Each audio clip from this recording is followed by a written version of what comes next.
चलाए थोड़ी देर को चुप रही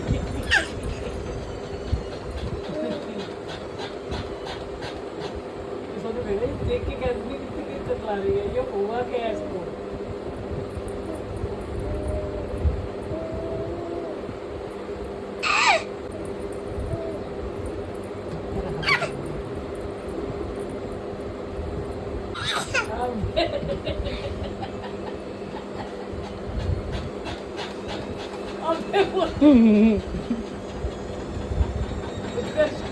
अबे क्या होता है